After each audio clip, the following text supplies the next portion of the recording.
Aujourd'hui, nous allons parler de la foi comme étant fruit de l'esprit. Alléluia. Alors, de ce fait, nous allons prendre un verset. Vous savez, la foi comme étant fruit de l'esprit, comment on peut définir ça? C'est un quoi?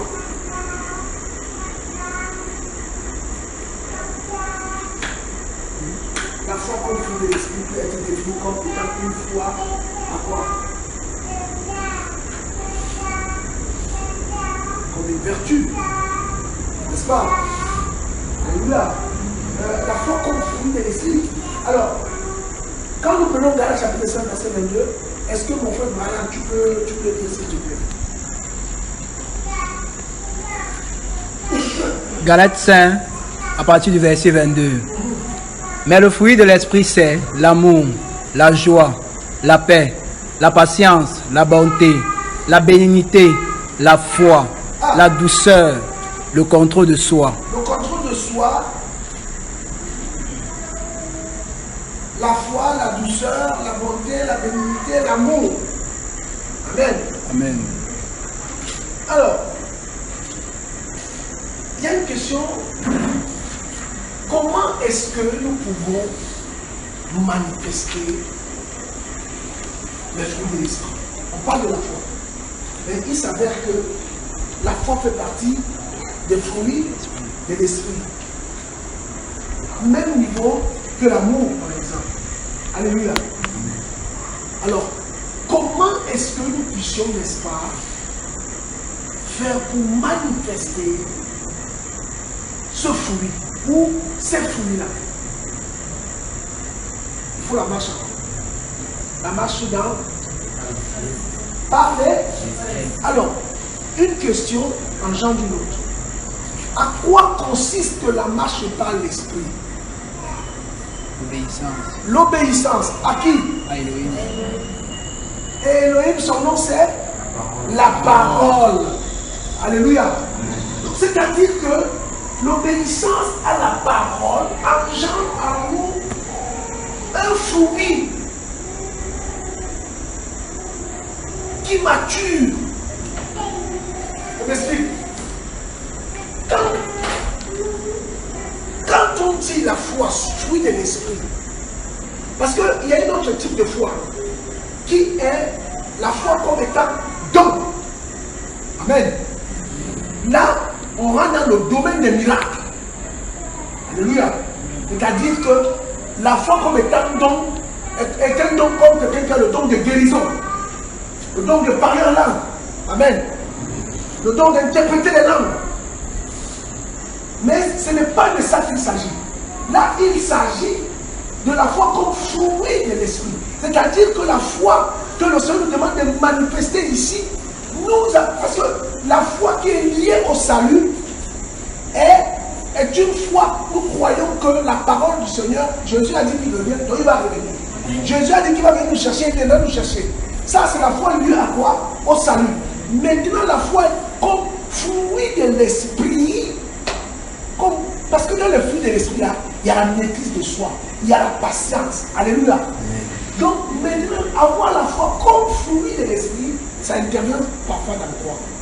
Vraiment, c'est un enseignement interactif. Il faut vraiment dans les épreuves. Oh, la foi comme fruit de l'esprit marche avec un autre fruit de l'esprit. C'est quoi? Il y en a, ils sont deux. La patience, la persévérance. Il y a encore un autre encore. C'est la persévérance. L'espérance. Non. Il y a l'espérance, non. La maîtrise de soi. Alléluia. Amen.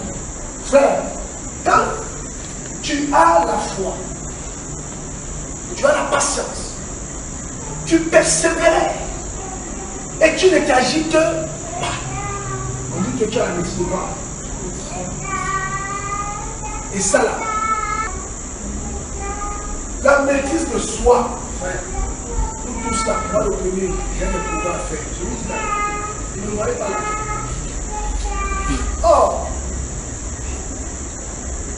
maîtrise de soi, je fais une petite parenthèse, est un fruit capital dans l'exercice du ministère.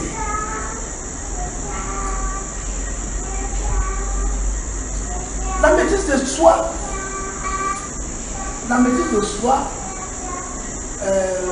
comment je peux dire, quand on manifeste la maîtrise de soi, ça tue quel caractère? La colère, l'orgueil,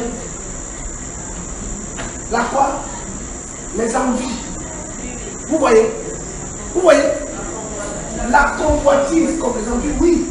Mais or, c'est un fruit qui, c'est comme un antibiotique qui tue plusieurs microbes. Oui, mon frère. Regardez, Paul dit, dans le livre de 1 Corinthiens chapitre 13, il dit, même si j'ai la foi à déplacer les montagnes, si je n'ai pas l'amour, je me suis. Voilà. Or, imaginons-nous alors maintenant que, ici, là, votre frère que je suis, je manifeste l'onction plus. Et si mon fils Gabriel vient là maintenant, il va faire les olé. Et qui j'écris devant vous, Gabriel, qu'est-ce que tu fais là? On dit, oh, ancien, qu'est-ce qui se passe? Vous allez dire, il ne peut pas faire autrement, même appeler un frère et tout. Parce que vous êtes ancien, il te manque la maîtrise. Vous n'allez pas me dire ça comme ça, vous allez dire, ah non, on va pas dire ça au frère. Mais vous allez penser ça profondément même. Et ça va être des sujets de murmure. Vous allez commencer à réagir aujourd'hui là. C'est compliqué, hein? La maîtrise de soi. Or, la foi comme fruit de l'esprit est une arme capitale pour pouvoir persévérer dans la voie chrétienne. Cette foi-là nous amène, donne la force à croire, et c'est-à-dire la foi comme fruit de l'esprit nourrit ta position par rapport à ton appel au salut. C'est-à-dire comme la foi qui est liée au salut. Parce que quand tu as la patience, nous attendons le Seigneur dans quoi? Dans la patience. Nous persévérons dans la sanctification dans quoi? Dans la patience. Alléluia. Oui, c'est ça. Nous ne faisons pas n'importe quoi. Nous ne trompons pas nos femmes ou nos maris ou dans la patience. Parce que nous avons quoi? La foi comme fruit de l'esprit. Cette foi-là est liée à la foi au salut. Or, contrairement à la troisième foi, on verra ça plus tard, la Bible déclare que les dons et les grâces sont irréprochables. C'est-à-dire que si le Seigneur te donne la grâce de chasser les démons, te donne la grâce d'opérer miracle, tu peux même être dans un péché. Parce que parfois le Seigneur agit pour rendre gloire à son nom. Et cette fois-là, ça mène beaucoup en enfer. Alors le ventilateur qui donne, mais ça ne dure pas longtemps. Ça ne dure pas longtemps. Parce que regardez, parce que je sais que ça pose, ce que je viens de dire, ça a suscité des interrogations. Comment est-ce que le Seigneur peut exaucer un péché? Ce n'est pas de ça qu'il s'agit. Regardez. Pour comprendre la parole que je viens de donner, la Bible, il y a 3 étapes pour perdre le Saint-Esprit. Il y a 3 étapes. Tu ne dois pas l'attister. Why not? Amen. Après ça, il y a l'extinction. Il y a quoi? L'extinction. L'extinction. Et après l'extinction, il y a quoi? L'arrachement. C'est fini. Or, les 2 premières étapes, surtout la première étape, qui attriste le Saint-Esprit, le Seigneur t'accorde une grâce, une chance. Parce qu'il veut que tu reviennes à quoi? À la repentance. Amen. Oui. Et généralement, ces gens qui ont eu cette grâce-là, d'avoir la foi d'opérer des miracles, comme don, eh bien, ils peuvent attrister. Comment ils vont attrister? Ils peuvent tomber avec une femme, par exemple. Ils peuvent commencer à demander des offrandes, parce que le Seigneur est patient. Attention, le Seigneur est vraiment patient. La patience du Seigneur n'est pas comme la nôtre. Ah oui, oui, oui, oui. Un pasteur ou un serviteur ou un enfant du Seigneur peut rester dans un péché pendant 1 an ou 2. Il attend.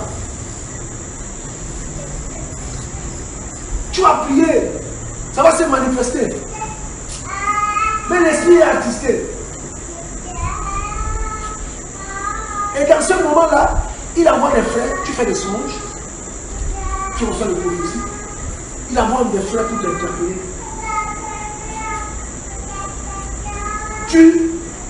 Tu fais comme si, oui, j'ai compris. Tu ne fais pas. Après, quand il finit cette étape-là, tu éteins l'esprit. C'est-à-dire que le Saint-Esprit, il a sa demeure, mais il ne demeure plus en toi. Il te laisse faire. Oh, le Seigneur ne va pas empêcher. Tu vois, je vous explique quelque chose. C'est-à-dire que quand je veux déménager de cette maison, là vous allez bien comprendre. Quand je veux déménager de cette maison, j'habitais cette maison. Le Saint-Esprit habite cette maison. Il a signé un contrat avec toi le jour de ta rédemption. Amen. Tu signes un contrat. Voilà. De la même manière qu'avant de venir habiter en toi, il faut d'abord que tu nettoies tout. Amen. Comme ça, il va s'escaler. D'après le livre de Matthieu, chapitre 12, verset 15. Amen. Donc, de la même manière, tu dois nettoyer tout. Attention, quand tu nettoies tout, c'est pas que ton caractère va finir maintenant. Hein? Mais on parle des dispositions de cœur et des actions qu'on menait. Alléluia. Quand tu acceptes le Seigneur, tu ne voles plus. Tu as la haine du vol. Tu peux plus être tenté par... Enfin, tu peux être tenté, mais tu ne vas plus le faire. Parce que l'Esprit te donne la maîtrise maintenant de ne plus voler. Tu ne vas plus injurer les gens. Si tu acceptes le Seigneur aujourd'hui, là, c'est fini. Ça, des trucs comme ça s'arrête. Tu ne peux pas dire que tu acceptes le Seigneur, tu continues encore à coucher avec une femme dehors. Alors que tu es célibataire ou tu es avec une femme. Tu ne peux plus. Vous comprenez? Ça, c'est des choses qui s'arrêtent net. Amen. Mais maintenant, il y a des choses comme la rancune, par exemple. Ça va pas partir comme ça. Mais le Seigneur va te dire, comment tu peux rester comme ça? C'est-à-dire, la parole que tu as reçue va t'amener à faire un travail. Vous comprenez?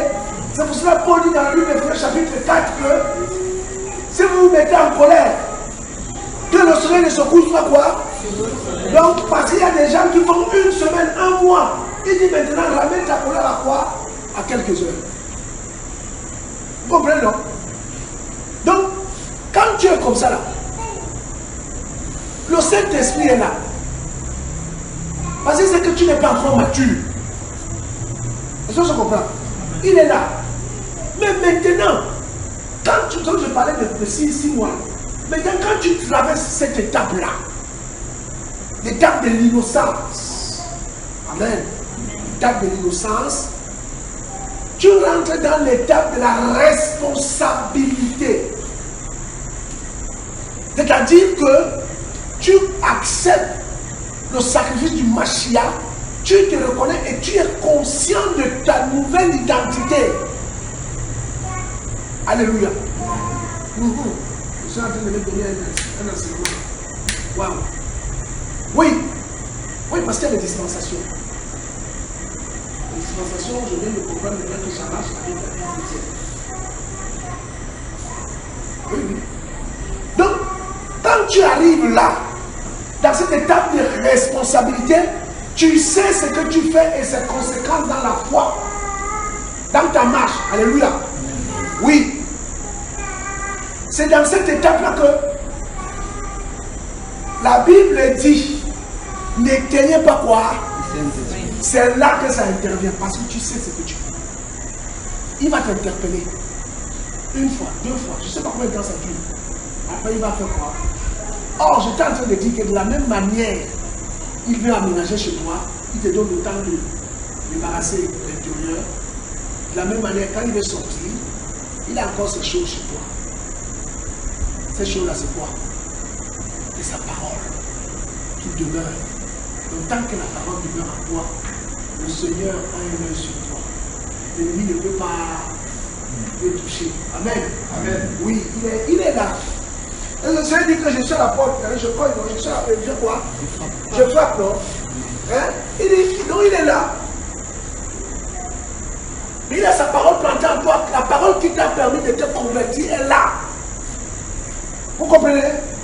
Donc maintenant, quand il cogne comme ça, tu dis non, tu persévères dans l'adultère, tu persévères à voler les enfants du Seigneur, tu persévères à être dans la méchanceté comme Nabal, parce que Nabal, Abigail avait intercédé et il n'a pas compris cela. Le Seigneur a fait quoi? Il a frappé. Donc quand il fait comme ça, l'esprit est éteint, on ne sait pas combien de temps ça a duré. Ok, quand le Saint-Esprit voit que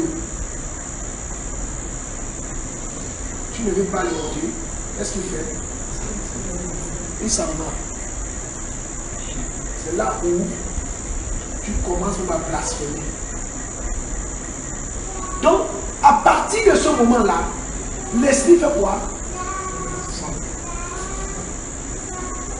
Tu n'es plus souvent. Fini. Il y a des gens qui marchent là, ils sont déjà condamnés. Ils attendent seulement l'enfer. Il y a des gens qui sont là, ils sont déjà condamnés, ils ont blasphémé le Saint-Esprit, c'est fini. C'est fini.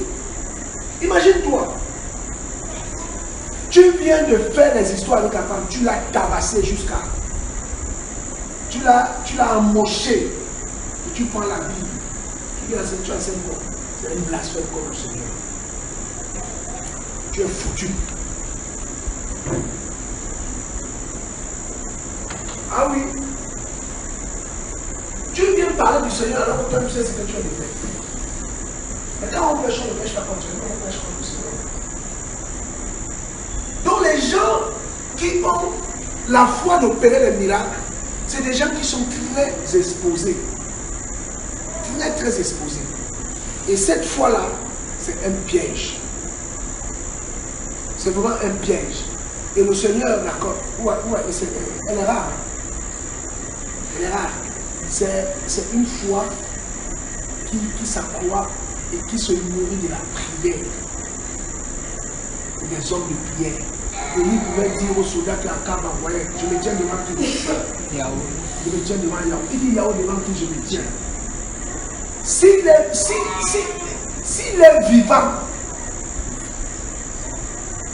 que le frère fasse quoi? Et le frère fait comment? Combien de fois? 2 fois. 2 fois. La troisième fois, le monsieur a dit, homme de Louis, que ma vie soit aussi à tes yeux. Moi, essaie de me comprendre. Parce que j'ai vu ce que tu as fait là-bas, vraiment. S'il te plaît, est-ce que tu peux descendre? Le Seigneur dit à Elia, descends. Amen. Amen. C'est pourquoi Élie, sur le Carmel, il se moquait des faux prophètes de Baal.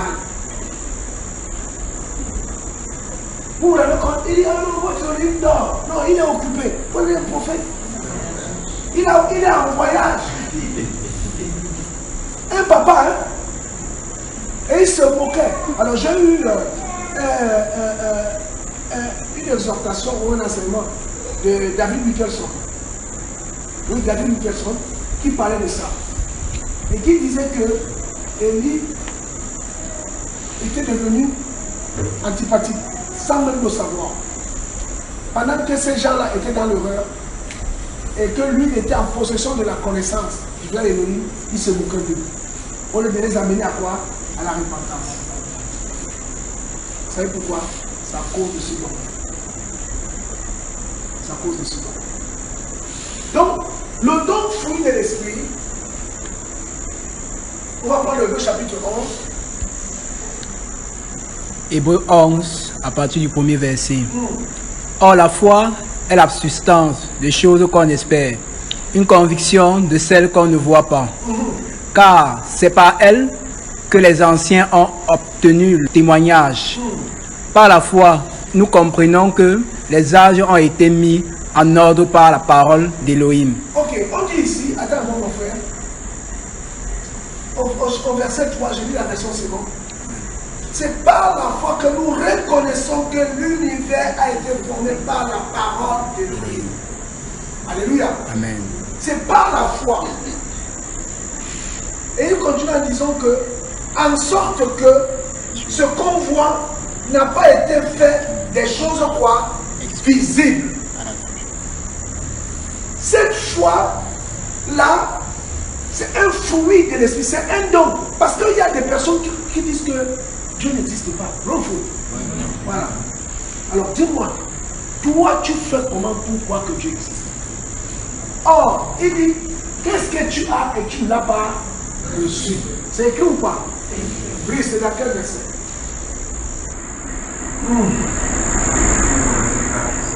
Combien? 4 combien? 5. Dis un peu. Un Corinthiens. Car, qu'est-ce qui te distingue? Qu'est-ce qui te distingue? Mais qu'as-tu que tu n'aies reçu? Si tu n'as reçu, toi, tu n'as pas reçu. Là, tu es dans la concordance ou pas? Tu es dans quoi? La Bible. Ok. Alors, si on prend Romains chapitre 1, relis encore s'il te plaît. Car, qui est ce qui te distingue? Mais qu'as-tu que tu n'aies reçu? Et si tu l'as reçu, toi, te glorifies-tu comme si tu ne l'avais pas reçu? Ici, nous avons aussi dans le livre de 1 Corinthiens chapitre 11, Romains chapitre 11, à partir du verset 33 jusqu'à la fin. Ô profondeur de la richesse et de la sagesse et de la connaissance d'Élohim, que ces jugements sont insondables. Que ces jugements sont insondables. Vas-y mon frère. Et ces voies incompréhensibles. Ces voies sont incompréhensibles. Car qui a connu la pensée du Seigneur, ou qui a été son conseiller, ou qui lui a donné le premier, il lui sera rendu. Parce que c'est de lui, par lui et pour lui que sont toutes choses. À lui soit la gloire pour les âges. Amen. Amen. La Bible dit, nous avons lu 1 Corinthiens chapitre 4 là-bas, il dit que ce que nous avons reçu, nous l'avons reçu de lui. Et ici, il dit qui a été pour le Seigneur son conseiller. Donc ça veut dire que, en fait, le principe de l'élection, c'est la grâce. En réalité, dans la Bible, notre Seigneur a toujours été grâce. En réalité. Amen. Amen. Regardez. David dira, alors que j'étais encore une masse informe, tes yeux me voyaient déjà. Alléluia. Voilà. Donc, en fait, et dans le livre de Romains, toujours au chapitre 8, il dit qu'il nous a connus d'avance. Alors, nous connaître d'avance, on va expliquer ce terme. Quand le Seigneur dit qu'il t'a connu d'avance, c'est-à-dire que le Seigneur a connu tes œuvres d'avance. Parce que la foi, et n'est-ce pas, c'est la foi qui nous conduit. Parce que Jacques dira que montre-moi tes œuvres sans la foi, et je te montrerai mes œuvres par là. Or, il dit une foi sans les œuvres est une foi quoi? Donc, pour que le Seigneur nous connaisse, il a vu en nous que nous avions déjà des œuvres que nous pratiquons aujourd'hui. C'est pour cela qu'Éphésiens chapitre 1, chapitre 2, au verset 8 à 10, il dit que nous sommes son ouvrage. Tu peux lire s'il te plaît? Ça commence à monter là. Oui. Car vous êtes sauvés par la grâce, par le moyen de la foi. Cela ne vient pas de vous, c'est un don d'Élohim. Cela ne vient pas des œuvres afin que personne ne se glorifie. Car nous sommes son ouvrage. Nous sommes son ouvrage. Ayant été créés en Yoshua Mashiach, les bonnes œuvres qu'Élohim a préparées d'avance afin que nous marchions en elles. Afin que nous les pratiquions. Alléluia. Et ces œuvres-là, il nous a connus avant même que nous ne venions ici-bas. Qui est choqué? Qui est choqué là? Laisse-moi te dire, mon frère, ma soeur, l'enveloppe que tu as là, ce n'est qu'une enveloppe. C'est pour ça que ça rentre à la poussière. Mais l'esprit, ton esprit humain, quand on parle de l'esprit, parce qu'il y a deux esprits dans le corps humain. Il y a le Saint-Esprit et ton esprit. Alléluia. Donc quand tu meurs là, vu que quand tu vivais, tu étais obéissant au Saint-Esprit. Regardez, merci Seigneur. Regardez. Les gens qui sont nominés là, dans le ministère, quand ils arrivent au ministère, ils n'amènent pas les membres de leur famille. Si. Hein? Si. Ils n'amènent pas leurs amis. Si. Mais pourquoi? Mais parce qu'ils les connaissent, non? Et s'il t'a amené toi ou moi, il ne te connaît pas. Et bien c'est pareil avec l'Esprit du Seigneur. Quand tu meurs, lui il veut rentrer où? Il veut rentrer où? Donc il dit mon ami, on a fait chemin ensemble, je ne veux pas te laisser ici. Mon temps où? Là où? Voilà comment tu pars. Alléluia. Alléluia. Voilà ce qui se passe. Voilà ce qui se passe. Or, les musulmans disent que c'est Yehoshua, Jésus, qui va venir les chercher. Mais si Jésus va venir les chercher, les juger, ils le connaissent, les vivants. Alors, comment alors il va venir les chercher? Ils ont son esprit. Comment ils vont venir les chercher? Tu passes toute ta vie, tu ne vas jamais prier quelqu'un et tu crois que quand tu vas mourir, il va venir te chercher. Il te connaît où? La Bible déclare que la nature elle-même ne nous enseigne-t-elle pas. Donc voilà, on a dit ici, Kopo, moi je marche avec mon ami d'enfant, je le connais depuis mon âge de 18 ans. Je marche avec lui. On a galéré ensemble. Je ne suis pas venu là et dit, oh, je cherche quelqu'un avec qui je vais marcher. Non, je suis allé chercher mon ami d'enfant. On est allé ensemble. Donc c'est une amitié depuis de 30 ans. On est là ensemble. Alors si nous les humains nous réagissons comme ça, le Saint-Esprit va faire comment avec nous? Donc le Saint-Esprit va venir, tu as fini ton temps à faire n'importe quoi de ta vie, quand tu vas vous dire que tu vas au ciel. Il dit mais non, on n'a jamais vécu ensemble, on ne se connaît pas. Il faudrait, quand la Bible, oh c'est quelque chose, quand la Bible déclare que Adam conduit sa femme, alléluia, il faut que le Saint-Esprit te connaisse. Pour que tu sois le mari d'une femme, il faut que le mari connaisse ta nudité. Alléluia. À la profondeur des Écritures, frère. Si le Saint-Esprit ne connaît pas ta nudité, tu ne peux pas être avec lui. Voilà pourquoi Joseph, pour que ses frères le reconnaissent, il a fallu montrer sa circoncision. La Bible dit qu'il l'a entouré, vrai ou faux? Vrai ou faux? Il a chassé tout le monde dehors, il est venu au milieu de ses frères, il dit je suis votre frère. Les frères lui ont dit montre quoi? La circoncision. Parce qu'à l'époque, la circoncision était seulement pour les Hébreux. Personne ne la pratiquait. Alléluia. Donc quand ils l'ont entouré, ils ont vu, malgré les années qu'il avait passées en Égypte, ils ont confirmé que c'est qui? C'est Joseph. Ils sont tombés sur la terre, c'est notre frère. Donc quand le Saint-Esprit reviendra pour chercher les siens, il faut que tu sois marqué de son sceau. Si tu n'as pas le sceau du Saint-Esprit, tu ne partiras pas. Alléluia. Amen. Oui mon frère. Or, pourquoi le Seigneur dit qu'il est l'adultère? Parce que l'adultère selon le Seigneur, c'est l'adorer d'autres Elohim. Alléluia. Qu'est-ce qui peut faire mal à un homme, à une femme, si ce n'est pas son mari ou sa femme qui le trompe pour la trompe? Vrai ou faux? Tu peux bouffer l'argent, la femme va pleurer, elle va dire ok d'accord. Mais quand un homme va avec une autre femme ou une femme avec un autre homme, c'est la trahison. Mais pourquoi cela? Mais parce que la relation que nous avons avec notre Sauveur est une relation fusionnelle. Voilà pourquoi la foi comme fruit de l'esprit, c'est nourrir de l'espérance qui est la vie éternelle. C'est nourrir de l'espérance qui est la promesse du retour palpable et visible Mashiach.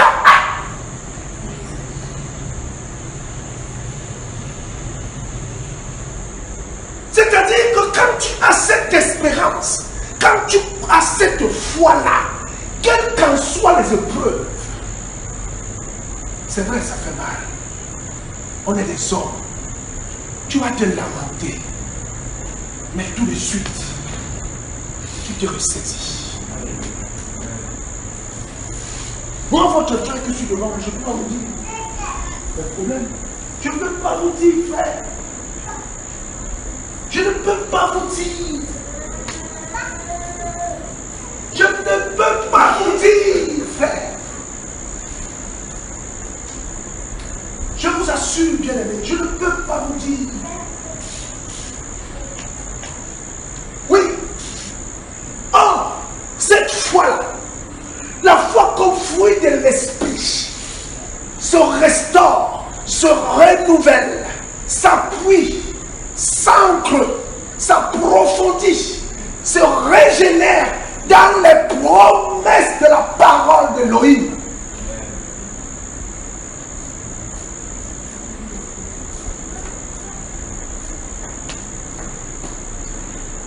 La Bible dit, frère, prenons le livre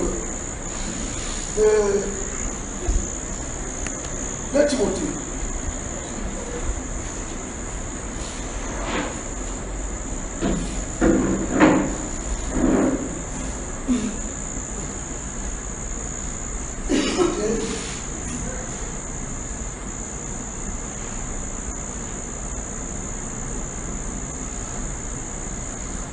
Chapitre 3. Mon frère Brian, 2 Timothée chapitre 3, à partir du verset 12. Que dit la parole? 2 Timothée 3, à partir du verset 12. Mais tous ceux qui veulent vivre pieusement dans le Mashiach, Yeshua, seront aussi persécutés. Tous ceux qui veulent vivre pieusement, la piété, la foi doit être vécue selon quoi? La piété. Qu'est-ce que c'est la piété? C'est-à-dire c'est le contentement. Alléluia. Amen. Mais or l'ennemi veut te pousser vers la convoitise. Et il te persécute. Ce que le Seigneur te donne à faire, fais-le. Mais ce qu'il ne te donne pas la possibilité de faire, ne le fais pas. Parce qu'il n'est pas convenable qu'un prophète meure ou en dehors de où? Jérusalem. Or, le Jérusalem, là, c'est ton champ d'action. Alléluia. Amen.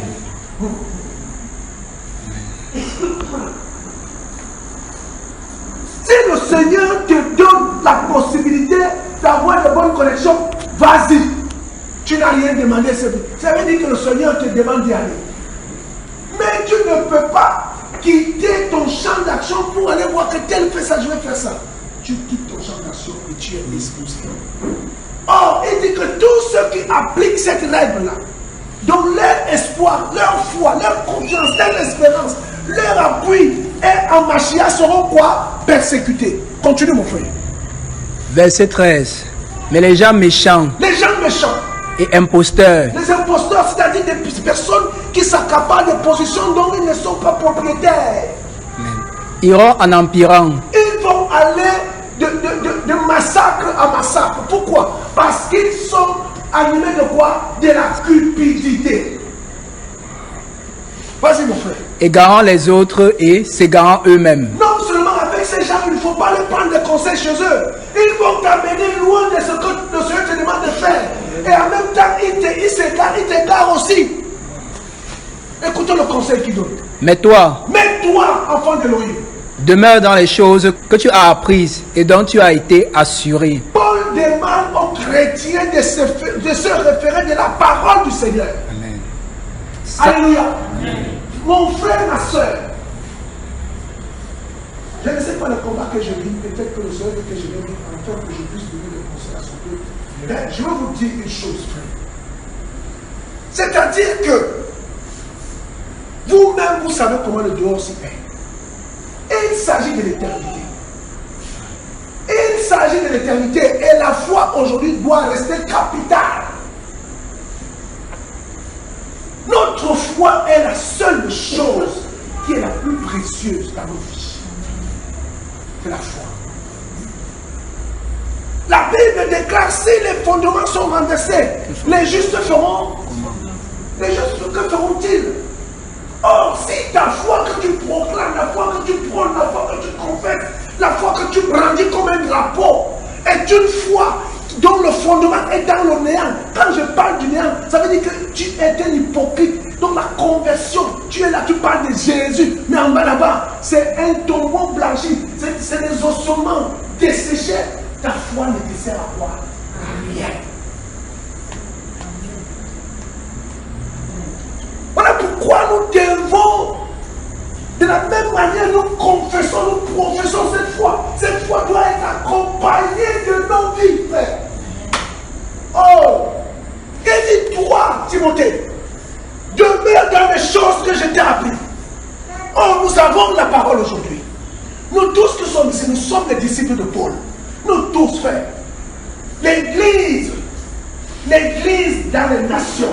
Quand on parle de l'épouse du Mashiach, c'est les nations. Il y a aussi Israël messianique, oui. Mais par rapport à la proportion, l'église c'est les goïms. Les goïms c'est les païens, c'est les nations, c'est nous. Nous sommes tous abreuvés par le message de Paul. Donc quand Paul parle à Timothée, il nous parle de facto. Il dit, mais toi, demeure dans les choses que tu as apprises. Et nous aussi, on peut faire une seconde, on ne lit pas la Bible. Tu vas t'appuyer sur quoi? Or, ta foi, notre foi doit être fondée sur le Mashiach. Or, le Mashiach, c'est sa parole.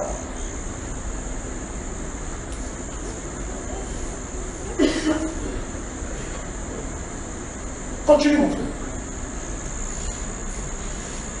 Verset 14, mais toi demeure dans les choses que tu as apprises et dont tu as été assuré, sachant de qui tu les as apprises. Ah, la Bible déclare une chose très importante. C'est-à-dire que ceux qui sont chargés d'apporter l'enseignement au peuple du Seigneur, nous avons une responsabilité capitale par rapport au devenir de ces âmes qui boivent nos paroles. Vous savez, il y a des gens. La Bible déclare que le fort soutient qui? Le faible. Donc il y a des gens qu'on ne peut pas leur faire les reproches d'être faibles.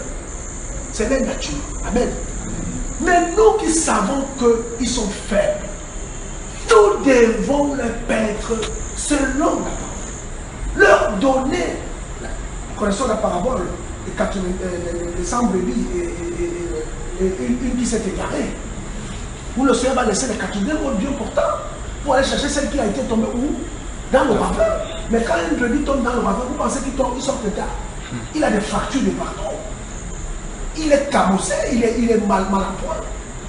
Nous avons le devoir de prendre soin des âmes. Les âmes là ne sont pas, je parle à mes frères qui sont dans la prédication. Les frères, s'il vous plaît, ne commettons pas. Les âmes là sont les âmes du Seigneur. Oh. Les âmes là sont les âmes du Seigneur. Ne nous approprions pas les âmes du Seigneur. Si quelqu'un va venir dire, laissez-le partir là où il veut. Ce n'est pas toi ni moi qui sommes morts à la croix pour eux. Laissez-les. Laissez-les faire ce qu'ils veulent. Nous, notre problème, c'est de leur dire, attention mon frère, ce que tu fais là, frère, bon, voilà ce que le Seigneur m'a montré. Voilà ce que les frères disent de toi. Change. Mais s'ils persistent, tu appelles tes frères, vous laissez la personne partir. Nous ne sommes pas ici là, mes bien-aimés, pour créer un club d'amis. Nous sommes ici pour nous perfectionner, pour aller au ciel. Telle est la mission, frère, que nous avons reçue. Je parle avec jeunes frères qui sont appelés au ministère. Je vous parle ce soir. Nous avons le devoir de prêcher l'évangile dans son intégralité. Sans rien rajouter, sans rien enlever. Ni avoir égard à des personnes.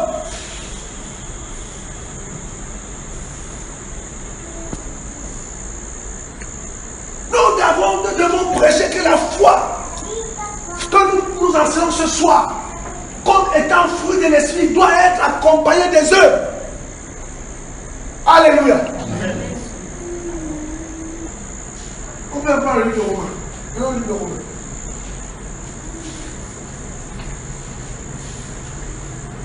Romain.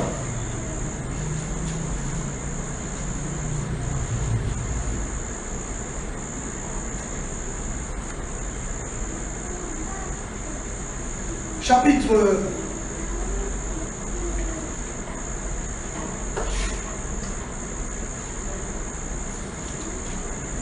chapitre 5.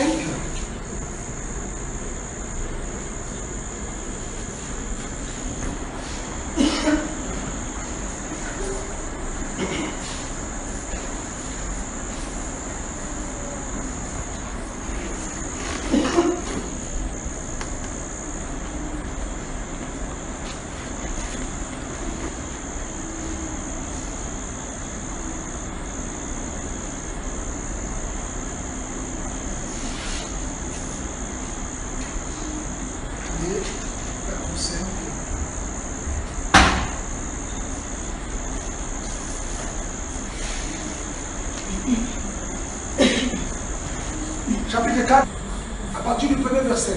Et on va lire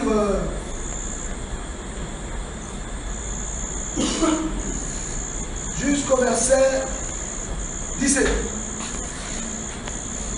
Romains chapitre 4 à partir du verset 1. Que dirons-nous donc qu'Abraham, notre Père, a obtenu selon la chair? Car si Abraham a été justifié sur la base des œuvres, il a de quoi se glorifier, mais non pas envers Elohim. Car, que dit l'Écriture?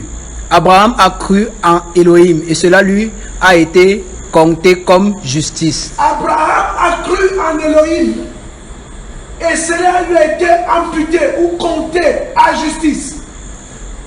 C'est-à-dire cette foi-là, comme étant fruit de l'esprit, a déclenché la justice du Seigneur de manière favorable. Alléluia. Parce qu'il y a deux justices. Celle qui est favorable et celle qui condamne. Alléluia. Et là, le Seigneur va déclencher une justice favorable à cause de la foi de qui? D'Abraham. Le fruit de l'esprit. Frère, s'il y a une chose que le Seigneur aime chez ses enfants, c'est l'obéissance. Posons-moi la question pourquoi?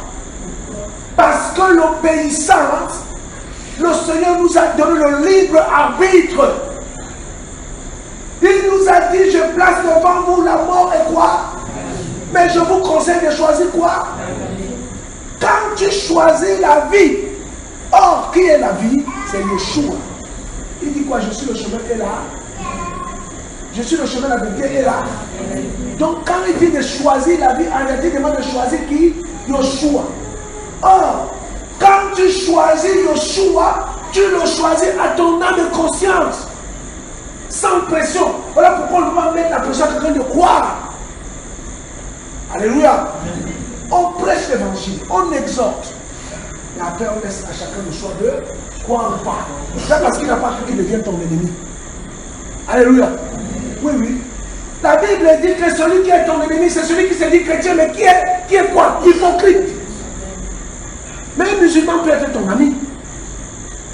S'il n'est pas ton ami, comment il va connaître Christ? Continue, mon fils. Verset 4. Verset 4. Or, celui qui fait un travail, le salaire ne lui est pas compté comme une grâce, mais comme une chose due. Vous entendez? La foi comme fruit de l'esprit est une quoi? Une grâce. Continue. Verset 5. Verset 5. Mais celui qui ne fait pas un travail, mais qui croit en celui qui justifie l'impie, sa foi lui est comptée comme justice.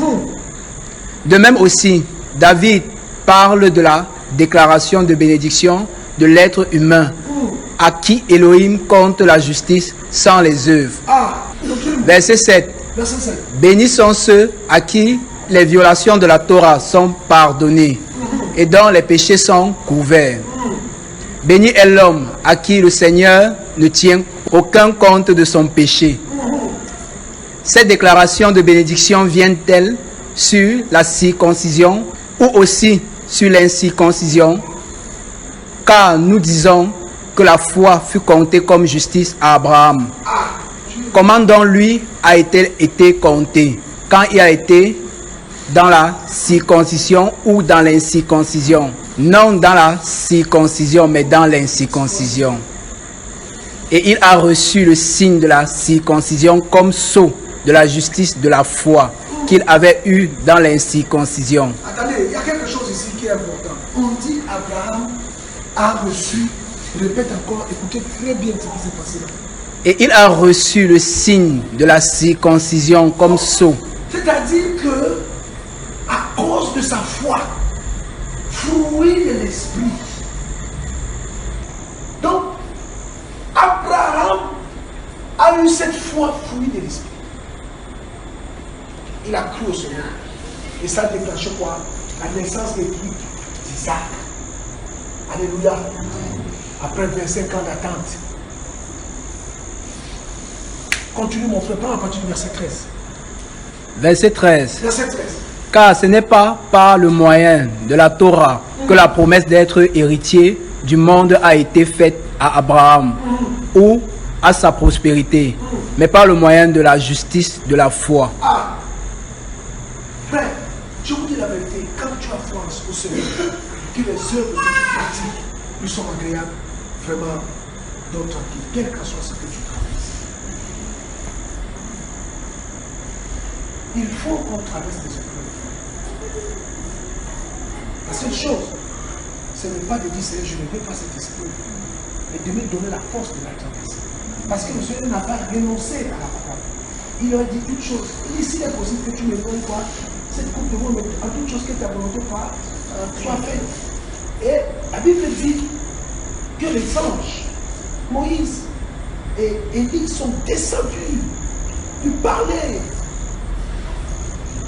Oui. Mais on a besoin d'être encouragé par le Seigneur, par les frères. Il faut savoir qu'un ange, ça veut dire envoyé.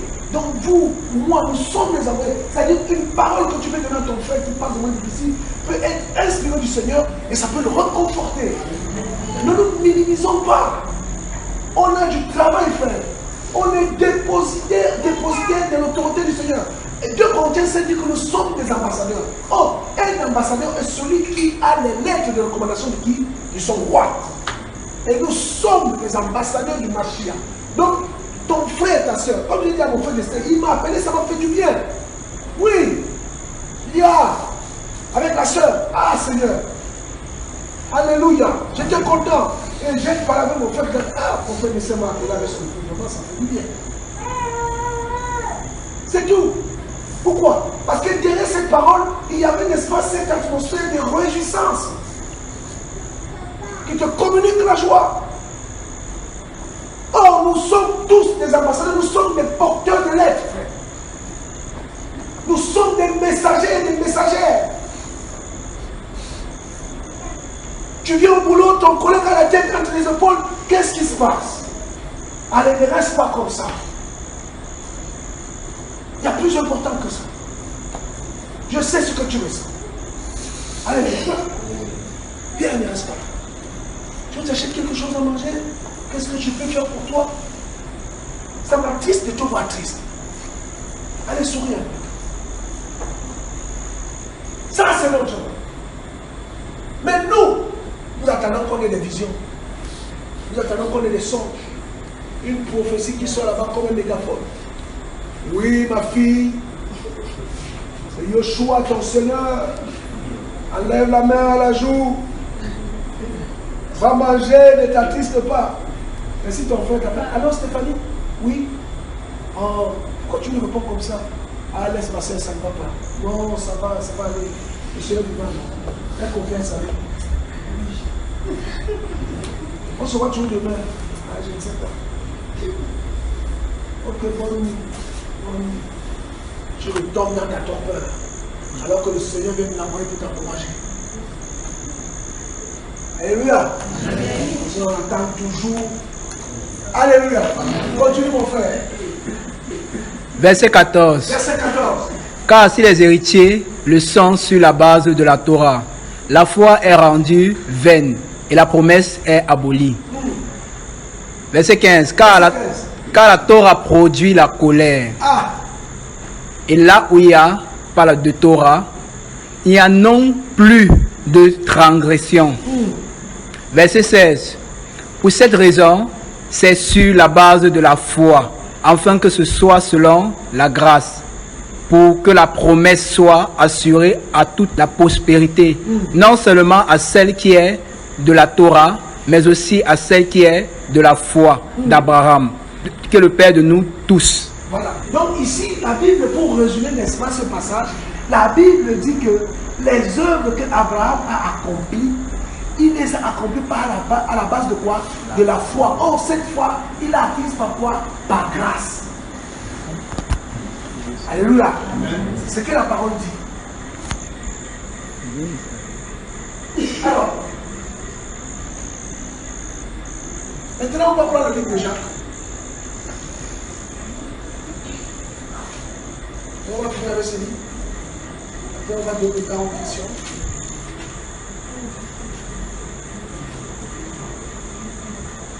D'accord?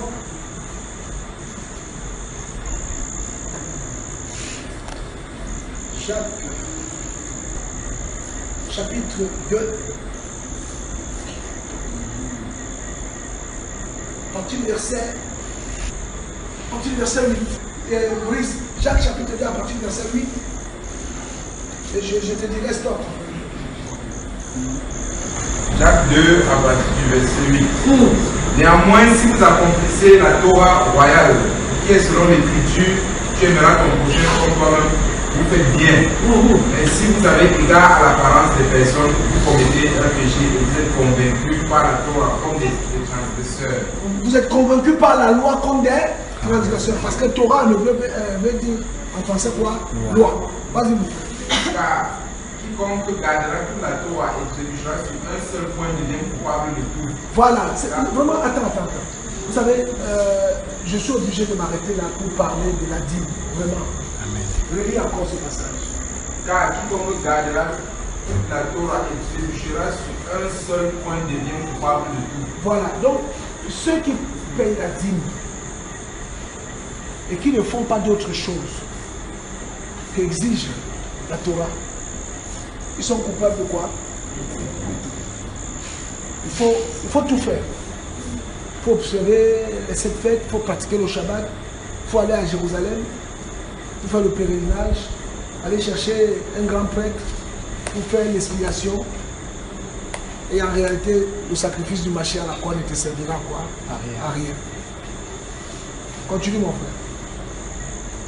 Car celui qui a dit tu ne commettras pas d'adultère a dit aussi tu ne assassineras pas. Or, si donc tu ne commets pas d'adultère, mais que tu assassines, tu deviens transgresseur de la Torah. Parlez et agissez comme devant être jugé au moyen de la Torah de la liberté. Car il y aura un jugement sans miséricorde pour celui qui n'aura pas trouvé de miséricorde, mais la miséricorde triomphe du jugement. Mais frère, que servira-t-il à quelqu'un de dire qu'il a la foi s'il n'a pas les œuvres? Cette foi peut-elle le sauver? Non. Et si un frère ou une soeur sont nus et manquent la nourriture de chaque jour, et que l'un d'entre vous lui dit allez en paix, chauffez-vous, rassasiez-vous, et que vous ne leur donniez pas les choses nécessaires pour le corps, que leur servira cela? De même aussi, la foi, si elle n'a pas les œuvres, elle est morte en elle-même. Mais quelqu'un dira, tu as la foi et moi j'ai les œuvres. Montre-moi donc ta foi sans les œuvres et moi je te montrerai ma foi par mes œuvres. Tu crois que Elohim est un, tu fais bien. Les démons le croient aussi et ils tremblent. Amen. Regardez, pourquoi j'ai conclu comme ça? Il parle de la connaissance, tu crois? Il parle de la connaissance allégorique, platonique. Il parle d'une connaissance dont personne n'a expérimenté une relation profonde et sincère avec le Seigneur. Il dit cette connaissance, même les démons l'ont, mais ils sont condamnés. Donc en gros, toi aussi, tu ne fais pas ça, tu es aussi condamné comme les démons. Alléluia. Mais maintenant, pour mettre en pratique la foi, elle consiste à obéir à la parole. Je pousse maintenant la réflexion au plus loin. Je dis et je le répète, la foi consiste à obéir à quoi? Parce que ta foi inclut que tu observeras le commandement du Seigneur qui consiste à aimer et à pratiquer les bonnes œuvres. Sur la base de la parole que tu déclares quoi? C'est ça.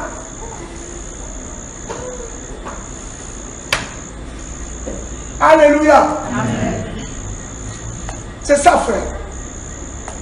Mais faisons le compte. On est loin. On est très loin. Voilà pourquoi le Seigneur dit, la moisson est grande, mais il y a peu d'ouvriers. Voilà pourquoi il dit, les noces sont prêtes, mais les convives étaient quoi? Indignes. Il dit, va dans les carrefours, va me chercher les fous, les estropiés, les voleurs, les menteurs, les menteurs, les prostituées, que ma maison soit quoi? Pleine. Nous voici ces prostituées, les voleurs, les menteurs. Des hommes sans instruction qu'il va susciter pour cet an dernier, dans cette nation-ci, pour annoncer une parole qui va amener le peuple du Seigneur dans ce pays à la repentance. Amen. Je crois à cela.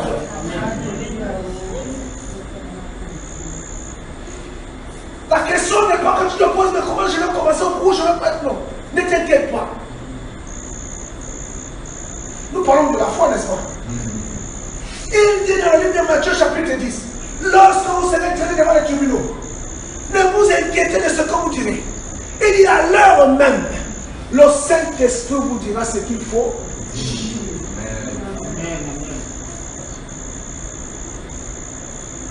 Mais il faut la consécration, frère. Il y a un prix à payer. Il y a un prix à payer. Il y a un prix à payer. Paul dira à Tite et à Timothée, à ceux qui veulent exercer la fonction d'ancien des diacres, il dit qu'ils aspirent à une fonction noble. Mais voici les conditions qui accompagnent qui? Les anciens. Pas colérique. Avoir un bon témoignage. Marié d'une seule femme. Pas donner au vent. Prendre à quoi? À enseigner quoi? La sainte doctrine. Hospitalier. Voilà, là. On n'a pas dit qu'il faut que tu aies bac plus sain. On dit voilà. Jérémie chapitre 30 dit, l'heure viendra où personne n'enseignera plus à qui? En te disant connais qui? Car tous meurent, du plus petit au plus. Mais voilà, frère, nous sommes dans ce temps. Mais dit-on la parole, frère. Lèvons-nous, je vous assure, frère. Il y en a qui commencent là. On va devenir des fous.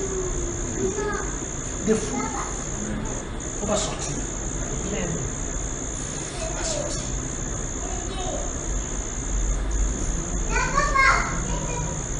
On ne fait pas la politique, ce n'est pas notre problème. Mais nous sommes là pour prêcher Yeshua. Oui, frère. Parce que nous avons foi en lui.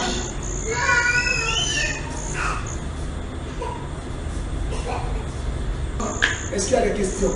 La prochaine fois, on va parler de la foi. La prochaine fois, on parlera de la foi comme étant quoi? Dans l'esprit. Ouais. Là, on va voir les hommes comme Élie, Élisée, les hommes comme Pierre, qui pouvaient aller ressusciter qui? Tabitha. Ah, voilà.